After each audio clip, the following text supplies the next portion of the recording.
Hello, everyone. This is your random reviewer, and today we'll be reviewing The Path of Ascension by Mantis, narrated by J.S. Arquin. As always, there will be spoilers, but overall, I will be vague. The story is very similar to a classic adventure story, but in a society almost perfectly adapted for superhumans. People in this reality have the option to fight in what amounts to be instant dungeons to get stronger and progress. This progression is compared loosely to Eastern cultivation type stories, with almost none of their usual cultural influences, other than referencing a government they call the sex, thankfully.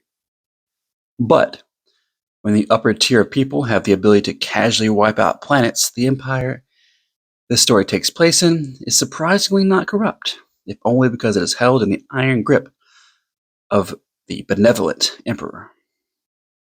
But even with equal opportunities, some secrets are hidden until people are powerful enough to know them, allowing for our main character, who grew up in the Empire, to still have a sharp learning curve.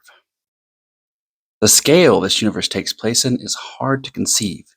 Each of the great powers, like the Empire and the Sex, hold thousands of planets, which can be traveled to and from, with new planets being regularly found and physically dragged into the civilization.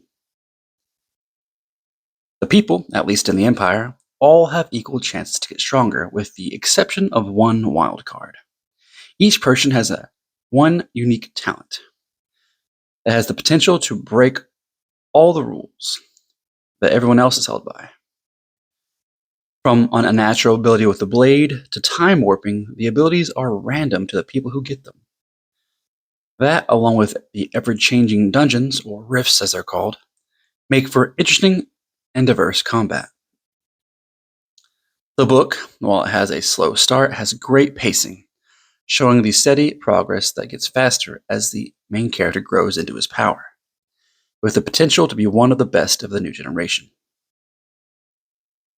Other than the great world building, the characters feel real. The dialogue and how each character interacts are realistic. Relationships between groups are dynamic. Honestly, there are a few authors who can imitate the casual air between people as shown here, which just made the book all the more a joy to read. The plot is very subtly hinted at in book 1 of the series. The book mostly introduces the universe and the characters, but things get more complex as the series progresses. While book 4 is a little lacking in action, all the books in the series are fantastic and the writing quality does not degrade.